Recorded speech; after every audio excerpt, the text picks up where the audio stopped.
Chapter 18, Glittering Illusions, Economics, Part 3. One of the most cringe-inducing episodes of Little House on the Prairie was a one-off story in the second season called At the End of the Rainbow, in which Laura Ingalls and her pal Jonah discover what they believe to be gold along the banks of the stream where they like to go fishing. The two kids spend all their free time feverishly piling up the glittering gold dust, while wavy screen transitions give us glimpses into Laura's daydreams of becoming suddenly rich. Most of the fantasies revolve around becoming the object of Nellie Olson's envy.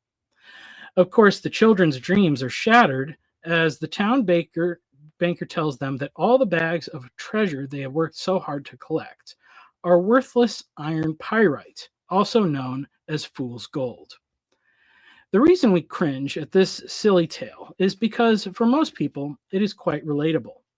Though we may not have experienced the particular fantasy of gold buried in our backyard, the dream of sudden prosperity is pervasive throughout history and culture. A story like Aladdin appeals to the childlike fantasies within us all. You could spark an engaging conversation among any group by asking people what they would do with 3 magical wishes. Those childhood dreams of discovering a hidden treasure or genie's lamp don't ever really vanish. They just take on a veneer of plausibility. Whether it's from lottery jackpots reaching new heights, explosive growth from smart investments into stocks or cryptocurrency, or the promise of bringing in passive income through multi-level marketing schemes or online ad sales, the promise of effortless wealth is a powerful temptation to us all. Often, it's not the work of a given profession that fuels our childhood dreams of becoming athletes and entertainers, but the rewards of success. When the realization that it takes more than a lucky break to become rich and famous settles in, we feel foolish for the time and effort we have spent dreaming about the benefits of stardom, instead of pursuing a course of action towards tangible results. But consider how these dreams first came to fill our imagination. What was it that sent Laura into a frenzy on the banks of the river? The sparkling glitter of metallic reflections in the sun. How did humans first come to value gold or silver and other precious metals? The only apparent reason is that we value the visual appeal of these reflective elements. It's worth noting that Laura and her friend were fishing for leisure and not out of hunger. Though there are some quibbles about exactly what should be where in Maslow's hierarchy of needs, he clearly identified that people will be distracted from pursuing higher goals if our immediate survival needs are not met. A person on the edge of starvation will not be as easily distracted by things you can't eat, although coincidentally, fish scales are one of the few food sources that reflect light. It's reasonable to assume that the discovery and use of precious metals was not something that occurred out of a necessity for survival. Like Laura and her friend, it took someone with a roof over their head and a full belly to discover and make use of the gold and silver ore they stumbled over. These metals in particular have a very low utility for the basic needs of survival. Unlike the cheaper bronze and iron, they cannot be used for tools or hold a durable edge. It is their visual qualities that we value, and that is likely how they first came to be discovered. Visions in words and images. Humans aren't the only creatures who have an attraction to visual stimuli. Birds often collect shiny objects, and throughout the animal world, creatures display visual characteristics to attract the attention of potential mates. But human beings have a unique relationship between their perception of visual stimuli and their ability to construct concrete realities based on it. Our words for vision and image refer not only to the physical ability to see, but a mental ability to see things that aren't currently before us. Visions are often described as mystical experiences, but visions can be created and communicated through words and sounds. The hypotheticals of the past and future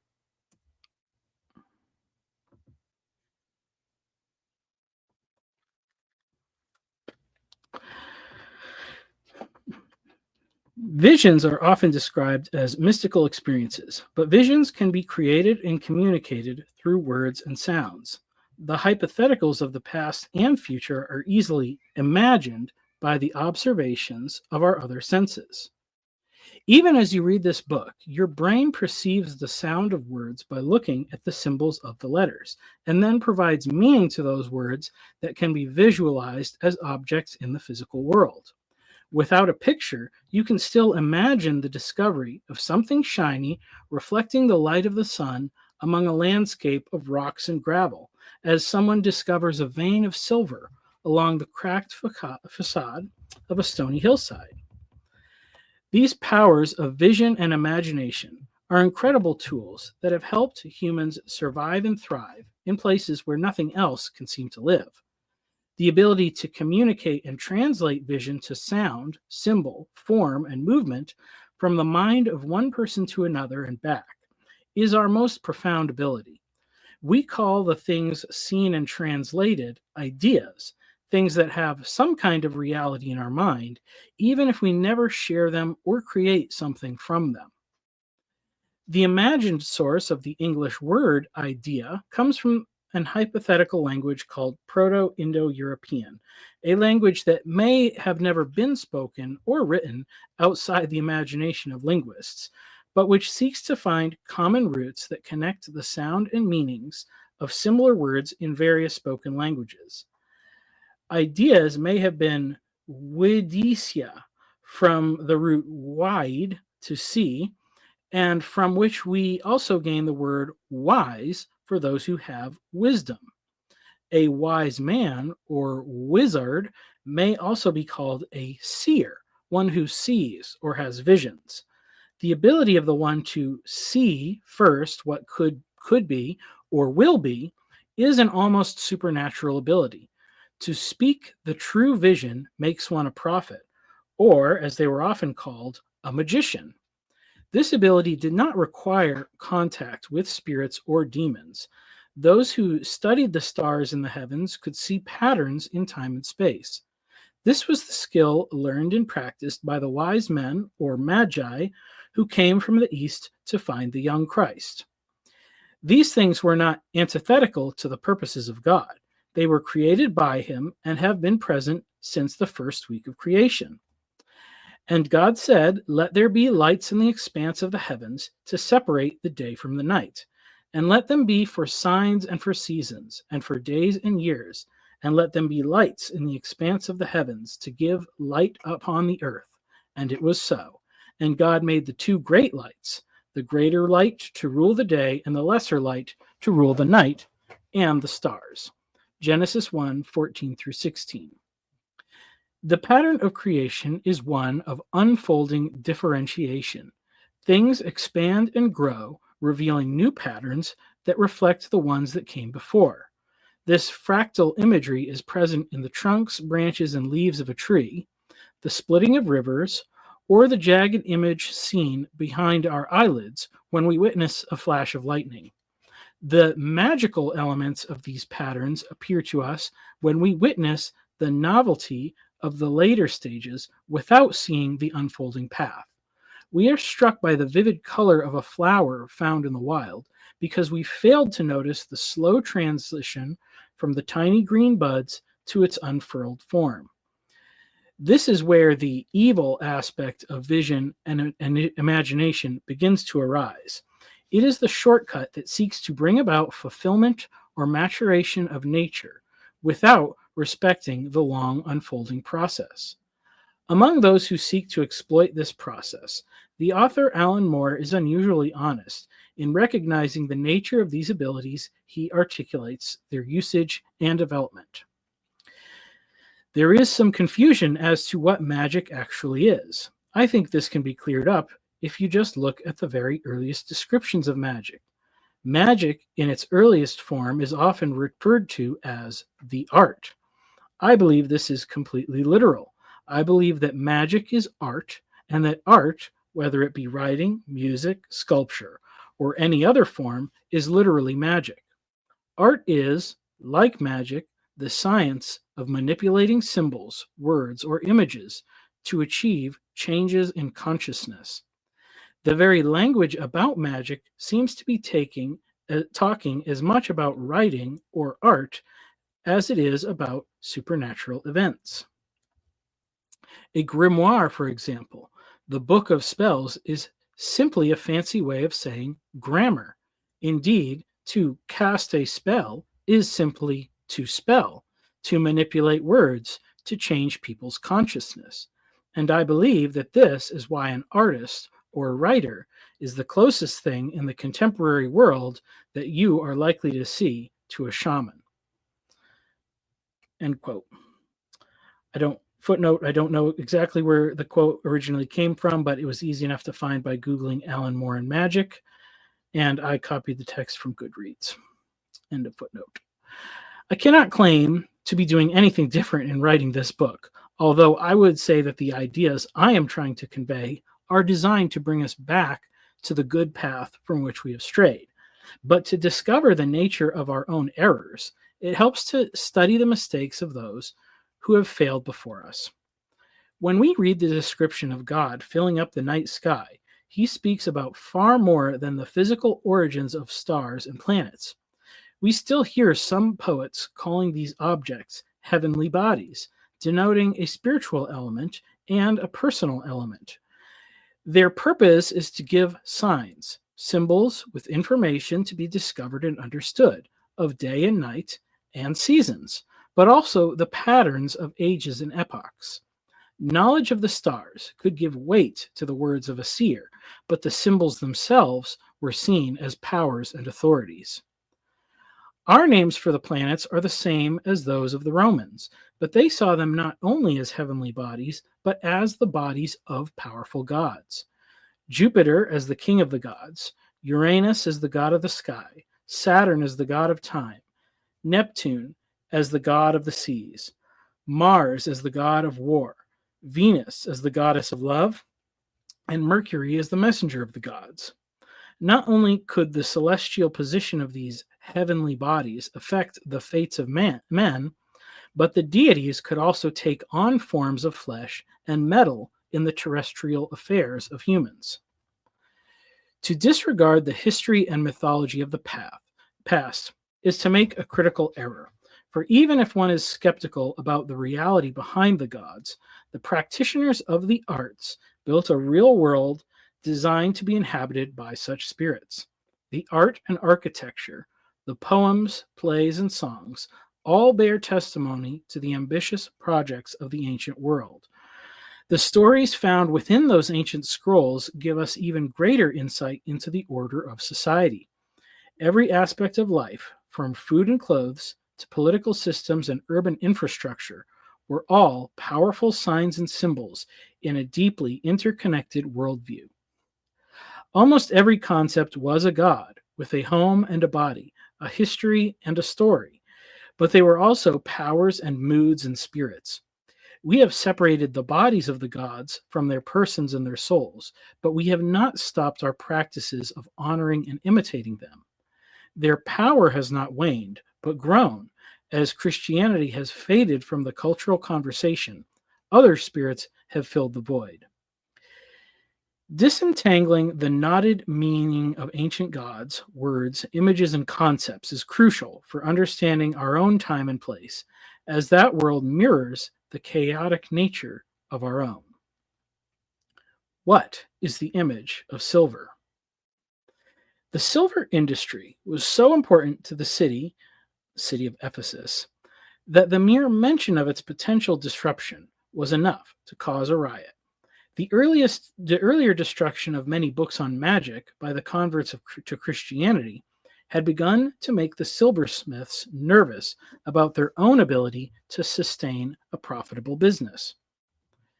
For a man named Demetrius, a silversmith who made silver shrines of Artemis, brought no little business to the craftsmen. These he gathered together with the workmen in similar trades and said, "Men, you know that from this business we have our wealth, and you see and hear that not only in Ephesus, but in almost all of Asia, this Paul has persuaded and turned away a great many people, saying that gods made with hands are not gods, and there is danger not only that this trade of ours may come into disrepute, but also that the temple of the great goddess Artemis may be counted as nothing, and that she may even be deposed from her magnificence, she whom all Asia and the world worship. Acts 19:24 through 27. Demetrius' speech reveals many of the differences in worldviews between the ancient world and our own. There is no separation of religious fervor, political activism, economics, and artistic skill. On the one hand, we can very easily sympathize with his plight as a craftsman worried about the potential loss of business. But there was also a true belief on his part that the gods crafted by his labors truly were gods. On a larger scale, he is worried about the state of his city and province. If people abandon the worship of Artemis, people will no longer make the trip to the city, as spiritual pilgrimages were a sort of tourism economy within the temple system. He recognizes that this will create a ripple effect outward, as he mentions Artemis worship not only in Ephesus, but in all of Asia and the world. His fear points to Paul's ongoing success in demolishing this system, as he mouths the inverse of Christ's command to be witnesses in Jerusalem, Judea, and Samaria, and to the ends of the earth. His speech incites a riotous mob. When they heard this, they were enraged and were crying out, "Great is Artemis of the Ephesians!" So the city was filled with confusion, and they rushed together into the theater, dragging with them Gaius and Aristarchus, Macedonians who were Paul's companions in travel. But when Paul wished to go in among the crowds, the disciples would not let him, and even some of the Asiarchs, who were friends of his, sent to him and were urging him not to venture into the theater. Now some cried out one thing, some another, for the assembly was in confusion, and most of them did not know why they had come together. Some of the crowd prompted Alexander, whom the Jews had put forward, and Alexander, motioning with his hand, wanted to make a defense to the crowd. But when they recognized that he was a Jew, for about 2 hours they all cried out with one voice, "Great is Artemis of the Ephesians." Acts 19:28 through 34. Why were the people so passionate about Artemis, a god they knew was made by human hands? What did these people expect statues to do for them? They knew they were making money off the trade, but they seemed to believe there was something supernatural about their actions as well. And when the town clerk had quieted the crowd, he said, "Men of Ephesus, who is there who does not know that the city of the Ephesians is a temple keeper of the great Artemis and of the sacred stone image that fell from the sky?" Acts 19:35. What is this? What image is this? The image or stone object of Artemis or Diana was fallen from the sky, from heaven, or from Zeus or Jupiter, the god or the planetary body, a meteorite, often the source of rare metals in the ancient world.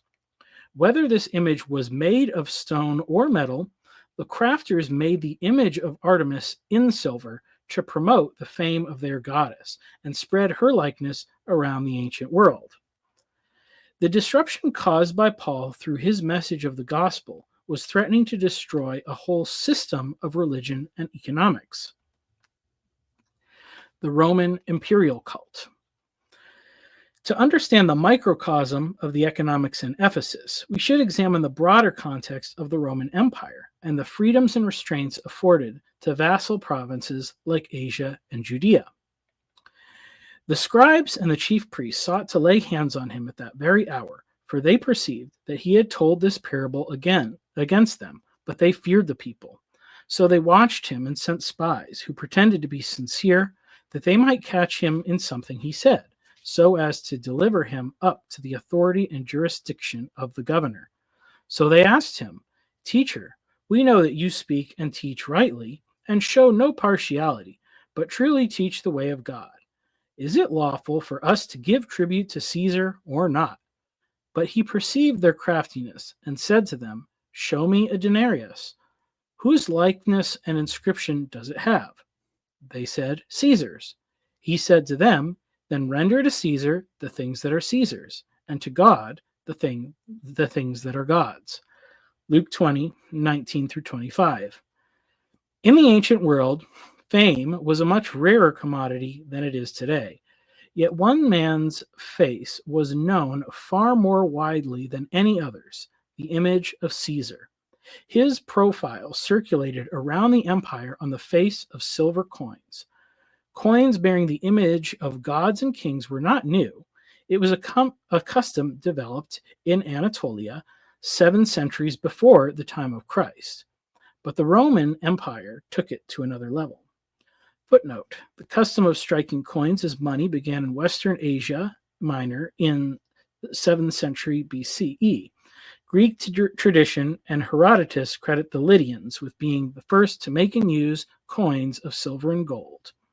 From Coin at the online etymology dictionary. End footnote. A comet streaking through the sky in 42 BC was declared a sign that Julius Caesar, 2 years dead, had ascended to heaven, a mortal man who rose to join the pantheon of the gods. This divinization was an important element to the rise of his chosen heir, Gaius Octavius, called Caesar after his adoption. Octavian, as he was known, eventually deposed his co-rulers, and through his political influence and vast personal fortune, was able to command the votes of the Roman Senate to secure the sole dictatorship of the Roman Republic, establishing the Roman Empire. Footnote: if this story sounds familiar, it is literally the exact same plotline George Lucas used for Star Wars in Attack of the Clones and Revenge of the Sith. End footnote. He was given the title Augustus, derived from the word for increase, augury, from which we get our word to augment. But the fullness of the term comes closer to its meaning when translated into English as the illustrious one.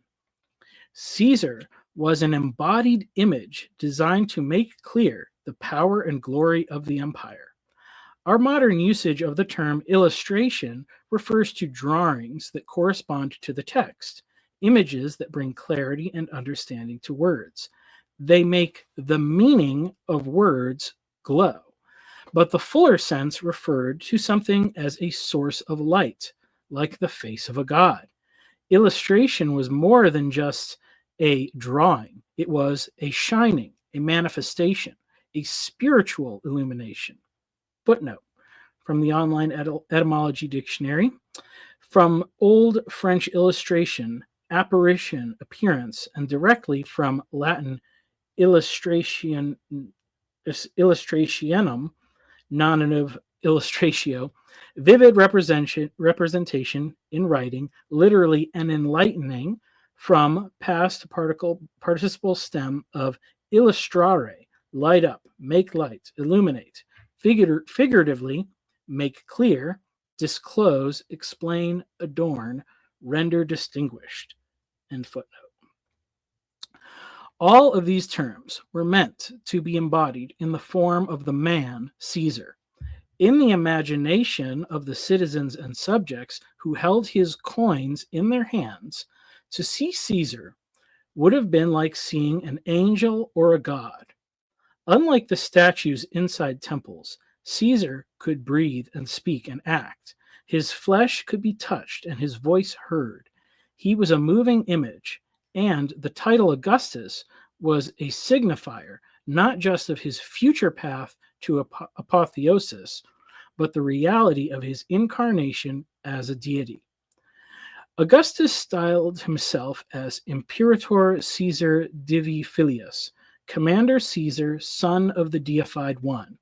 With this title, he boasted his familial link to deified Julius Caesar, and the use of Imperator signified a permanent link to the Roman tradition of victory.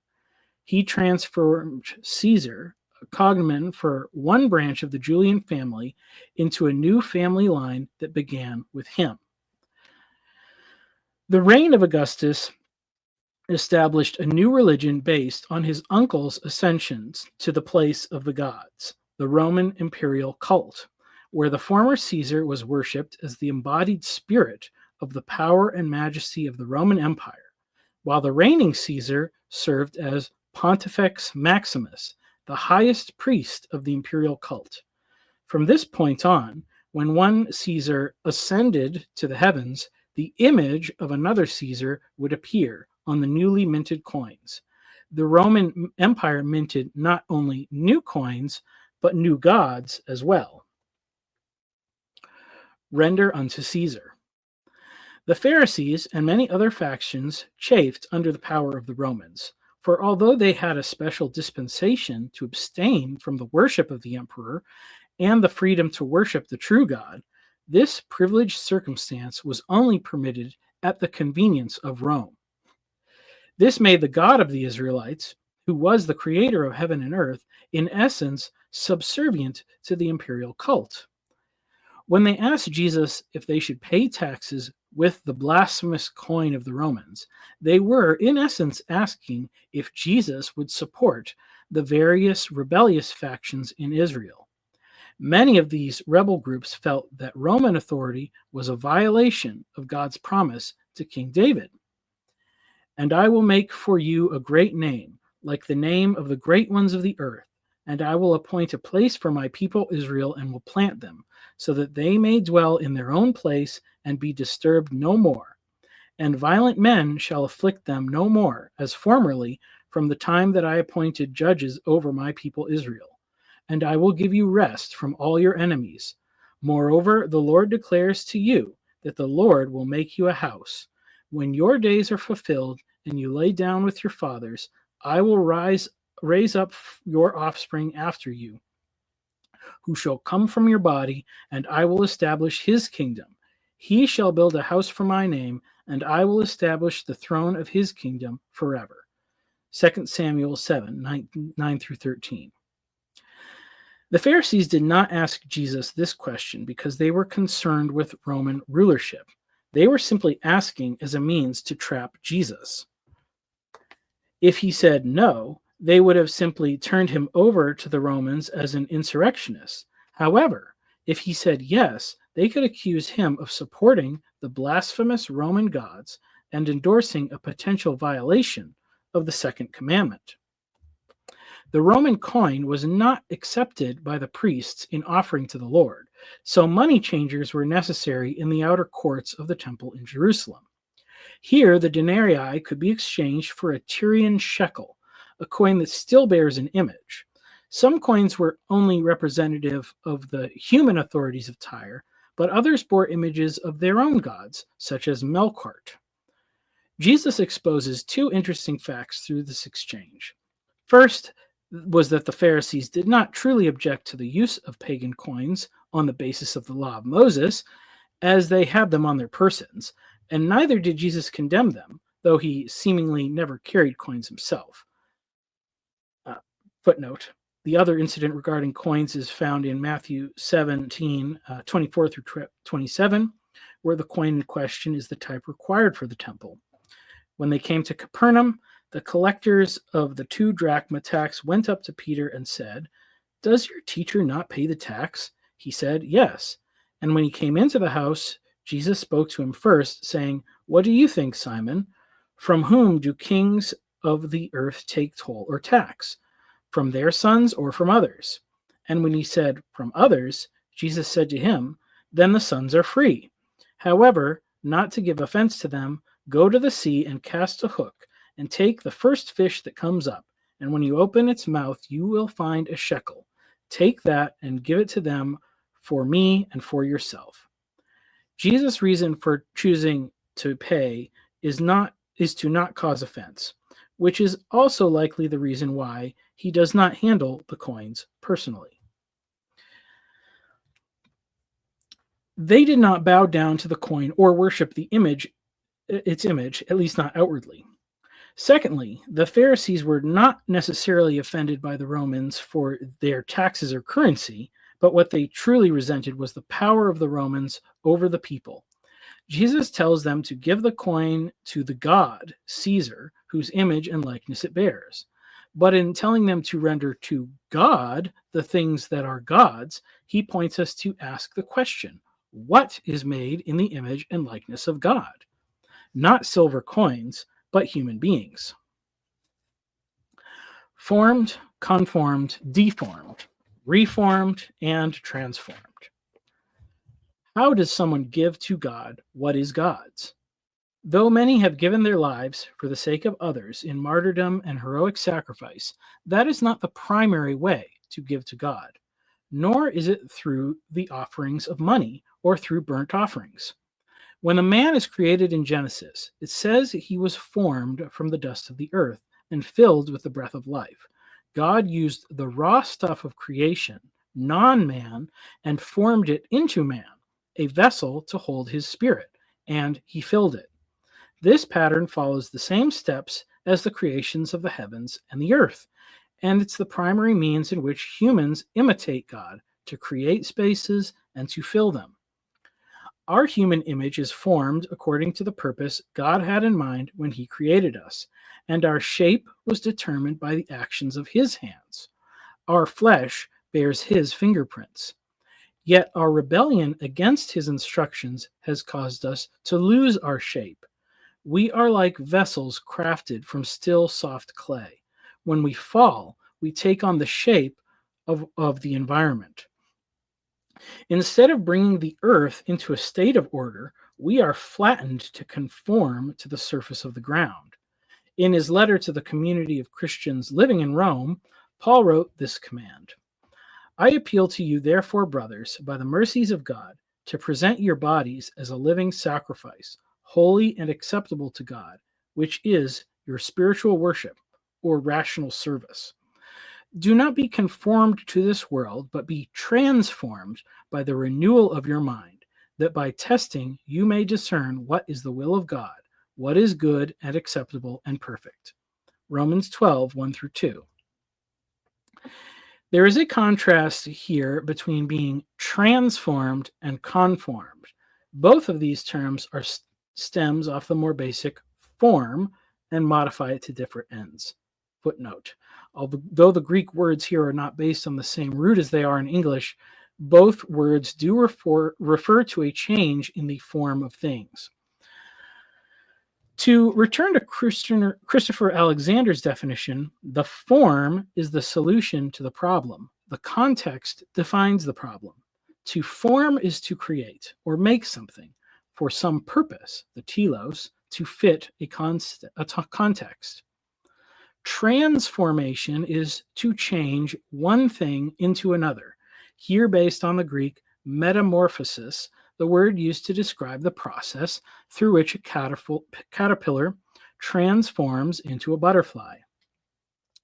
Things can also be deformed, to have the form distorted, and reformed, to be fashioned back into the original shape.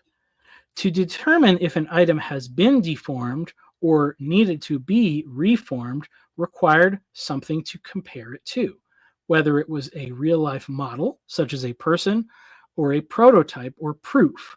The goal was to produce uniform items with the same form. In Ephesus, the silversmiths would use their great skill and precision to replicate the image of Artemis and her temple in the exact detail of the original. The defining characteristics of Artemis had to be present, lest someone mistake the image for that of another god or goddess. Each shrine or statue required being formed individually, and if there were imperfections or differences in the material, the method used to form that particular silver would vary. The skillful eyes and hands of the craftsman were used to create uniformity. When the image of Caesar was placed on the face of a coin, it was done by a different process than the creation of silver statues. Uniformity was even more important in the crafting of silver coins. They were designed to be completely replaceable and interchangeable. They had to conform to the standard. To conform has a negative connotation, as in a negative space. It is something formed to fit a void. This is how silver was made into coins. While the first proof was crafted by an artist in silver, another skilled tecton would create something different, the opposite of the face of Caesar. A negative image crafted in hardened iron was called a die. The molten silver would be poured into a mold to create a blank, a smooth, flat, uniform circle. The blank would be sandwiched between the top and bottom die and placed on a heavy anvil, held in place by one tecton, while another struck a blow with a heavy hammer. Under the pressure of these blows, the softer silver would conform to the space carved out of the hardened die, and the silver would now bear the image and likeness of Caesar. The creation of the silver coin reflected the values and ethos of the Roman Empire. Strength through uniformity. The Roman legion took men who were suitably blank and conformed them into the image of the conquering Caesars. This was done by the same method, through the strikes and blows of harsh training that created soldiers who would act in a predictable, reliable manner under the pressure of battle. At the front of the lead cohort, amongst the standard bearers, was one soldier known as the Imaginifer, who would carry a life-size bust of Caesar, called the imago, the image of the emperor, into the front lines of battle. Crafted in silver, its likeness would match the coins in every purse, a metallic god who moved with the legion, every legion led by the omnipresent visage of the living god Caesar. This image served to create a uniformity of fearful respect across the empire. The final solution to nonconformity was that of the cross. Those who refused to fit within the context of the Roman Empire would find their physical body given the same treatment as the silver blank. They would be placed on a wooden frame and have their body hammered into place. Each victim of crucifixion would achieve a uniform orientation with their legs and torso fixed in a vertical position, plumb to the ground, with their arms stretched out at perfect right angles. These official images of the coin, the cross, and the legion were the primary places in which the presence of Caesar and his imperial cult were seen and felt. The god emperor's visage was omnipresent in all matters of commerce and bureaucracy. The uniform of the legionary signaled authority to all those who saw him. Caesar was omnipotent in the enforcement of law and order through the arms of his legions, while straight rows of perfectly oriented bodies on crosses would serve as a warning for others who may be tempted to rebel against the ordered pattern of Roman civilization. Though the Roman Empire took a step back from the Greek Empire's more totalizing attempts at cultural conformity known as Hellenization, their economic and military success was far more enduring. They succeeded in uniting all of this under the worship of Caesar through the imperial cult, and the goal of each successive Augustus was to increase or propagate the empire in size, power, and glory. Chasing reflections. When Paul writes his first letter to Timothy, the Christian community is still dealing with the aftermath of the riots. Their beachhead of sanity created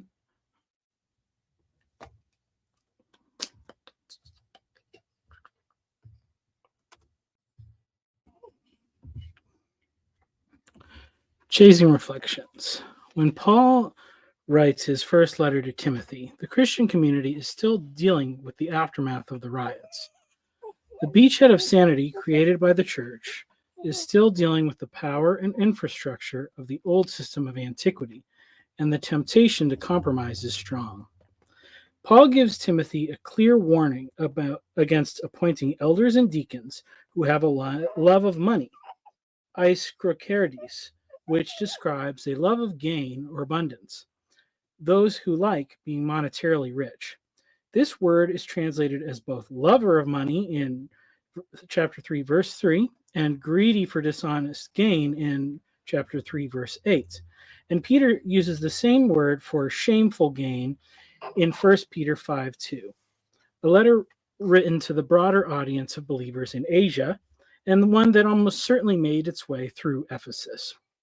In all these verses, the disqualification for being greedy is simply one of many things to look for when vetting potential leaders, and it is no more central than the other issues mentioned. But in chapter 6, the context of the verse is slightly different. It's a warning against teachers that have ulterior motives. The monetary rewards for teaching and preaching are not always great, but there may be reasons why someone seeks this path rather than a purely money-making venture. If anyone teaches a different doctrine and does not agree with the sound words of our Lord Jesus Christ and the teaching that accords with godliness, he is puffed up with conceit and understands nothing.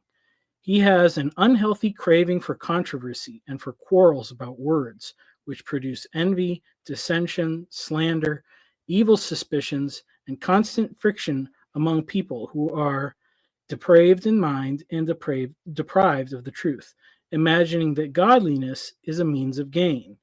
But godliness with contentment is great gain, for we brought nothing into the world, and we cannot take anything out of the world. But if we have food and clothing, with these we will be content. But those who desire to be rich fall into temptation, into a snare, into many senseless and harmful desires that plunge people into ruin and destruction. 1 Timothy 6, 3 through 9. Godliness, eusebia, is not a word about the person's relation to Jesus in particular, but one that describes the mood of reverence, God-fearing, piety, appropriate behavior. It's the behavior of godliness. Whether people are teaching against the words of Jesus or creating controversy or friction, they are choosing to do so under the guise of godliness, the moral authority wrapped in the office of ministry to advance their goals, their gain, which is only monetary by implication. And here is the verse in which our entry in the economic wilderness of antiquity is placed. For the love of silver is a root of all kinds of evils. It is through this craving that some have wandered away from the faith and pierced themselves with many pangs. Footnote. Before I fully fleshed out these ideas, I consulted with Dr. Sandra Glahn, from whose book, Nobody's Mother, Artemis of the Ephesians in Antiquity and the New Testament, I have derived most of the information about Artemis of the Ephesians and her influence in the events of Acts 19.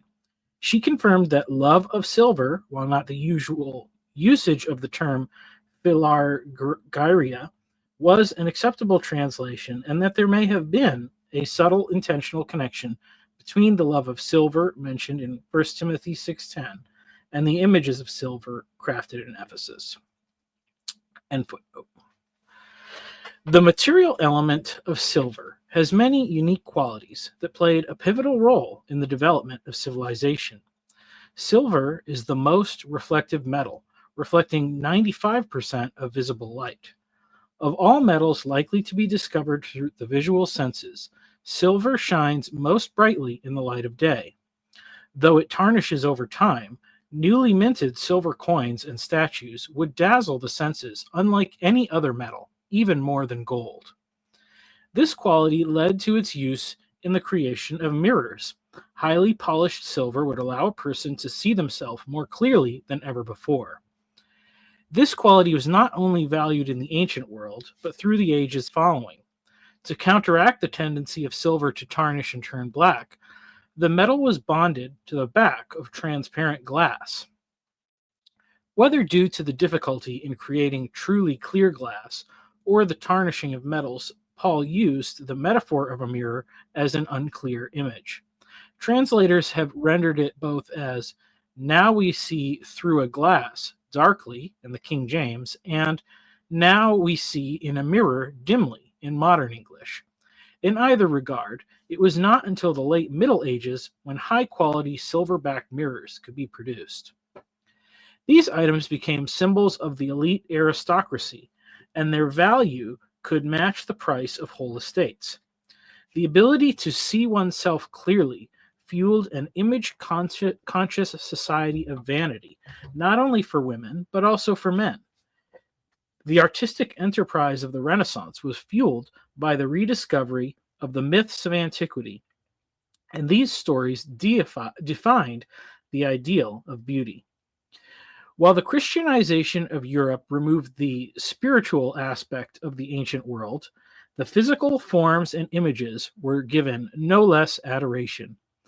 The estates of wealthy patrons were filled with statues and paintings portraying the Greco-Roman god, while similar works of saints were created for churches.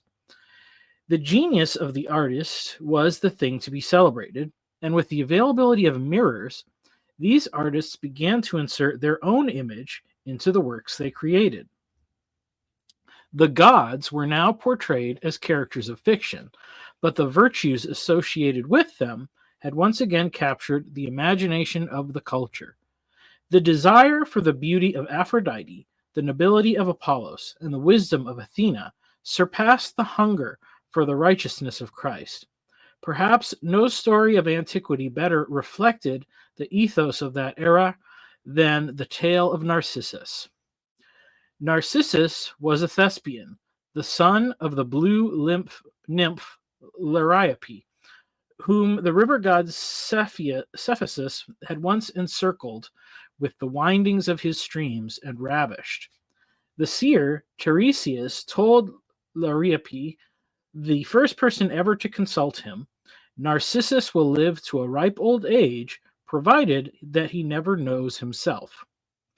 Anyone might excusably have fallen in love with Narcissus, even as a child, and when he reached the age of 16, his path was strewn with heartlessly rejected lovers of both sexes, for he had a stubborn pride in his own beauty. Among these lovers was the nymph Echo, who could no longer use her voice except in foolish repetition of another's shouts, a punishment for having kept Hera entertained with long stories while Zeus's concubines, the mountain nymphs, evaded her jealous eye and made good their escape. One day, when Narcissus went out to net stags, Echo stealthily followed him through the pathless forest, longing to address him, but unable to speak first. At last, Narcissus, finding that he had strayed from his companions, shouted, "Is anyone here?" "Here," Echo answered, which surprised Narcissus, since no one was in sight. "Come, come." "Why do you avoid me? Why do you avoid me?" "Let us come together here." "Let us come together here," repeated Echo, and joyfully rushed from her hiding place to embrace Narcissus. Yet he shook her off roughly and ran away. "I will die before you ever lie with me," he cried. "Lie with me," Echo pleaded. But Narcissus had gone, and she spent the rest of her life in lonely glens, pining away for love and mortification, until only her voice remained. One day, Narcissus sent a sword to Amenius, his most insistent suitor, after whom the river Amenius is named. It is a tributary of the river Helicon, which flows into the Alpheus. Amenius killed himself on Narcissus' threshold, calling on the gods to avenge his death. Artemis heard the plea and made Narcissus fall in love, though denying him love's consummation. At Dodonacon in Thespia he came upon a spring clear as silver and never yet disturbed by cattle, birds, wild beasts, or even by branches dropping off the trees that shaded it. And as he cast himself down, exhausted, on the grassy verge to slake his thirst, he fell in love with his reflection. At first he tried to embrace and kiss the beautiful boy who confronted him, but presently recognized himself and lay gazing enraptured into the pool, hour after hour. How could he endure both to possess and yet not to possess? Grief was destroying him, yet he rejoiced in his torments, knowing at least that his other self would remain true to him, whatever happened. Echo, although she had not forgiven Narcissus, grieved with him. She sympathetically echoed, "Alas, alas," as he plunged a dagger in his breast, and also the final, "Ah, youth, beloved in vain, farewell," as he expired. His blood soaked the earth, and up sprang the white narcissus flower. Even while worshiping the true God in name, the values of the Renaissance and its intellectual successor, the Age of Enlightenment, placed the genius of man in the place of highest value. They confused the image of God with God himself, and like Narcissus, they destroyed themselves because they could not fulfill their own longings. The contrast between the Enlightenment humanists who fell in love with their reflection and the reformers of Northern Europe who returned to God is best understood in the differing outcomes of the French and American revolutions. The former ended in chaos, while the latter ushered in a new age of human flourishing.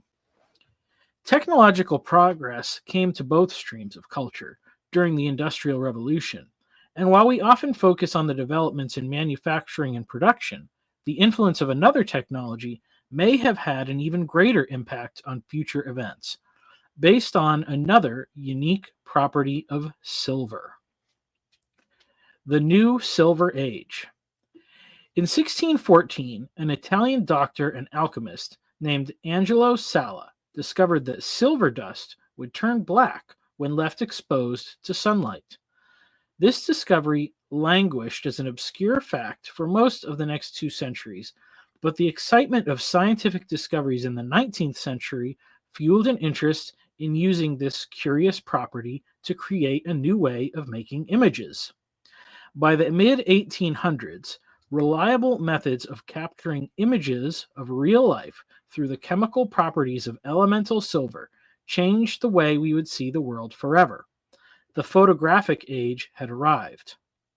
Not only did this technology allow people to see the real faces and places described in newspaper articles, but before the end of the 19th century, the technology had been combined with the mechanical innovations developed by the manufacturing industry to produce a crude form of moving pictures. This technology was not as mobile as the printed photograph, but required the use of a silver screen to project light through images captured on transparent film. The masses flocked to the theaters to see stories portrayed in dancing images of light, just as the inhabitants of ancient Greece and Rome had watched the epic deeds of their gods reenacted on the stages of open-air amphitheaters.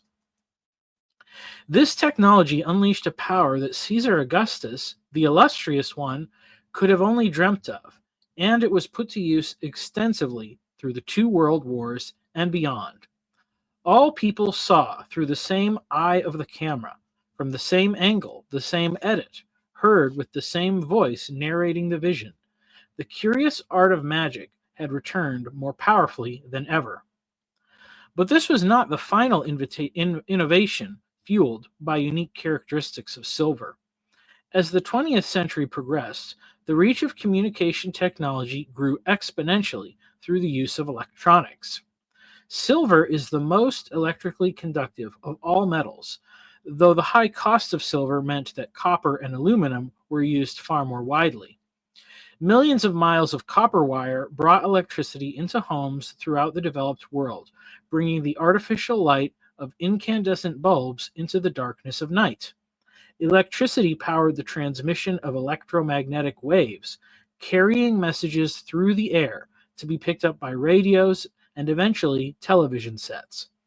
Access to music, entertainment, and news of current events around the world became available anywhere people went.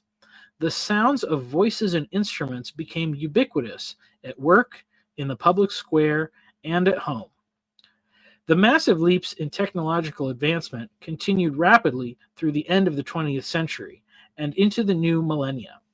Innovation, once measured in the millennia-long epochs of the Bronze Ages and Iron Ages, is now measured by mere decades, as we rapidly moved through digital revolutions, computer ages, internet ages, and into the world of artificial intelligence. As the efficiency and power of these new inventions continues to increase, while the physical size of our devices has shrunk, silver is now far more valuable for its supreme conductivity than its visual brilliance. Instead of making mirrors reflecting captured light, silver is now being mined and consumed at higher volume than ever before to create smartphones that project illuminated avatars everywhere we go. Whose image and likeness is now sitting in the palm of our hand? Anyone our hearts desire to see.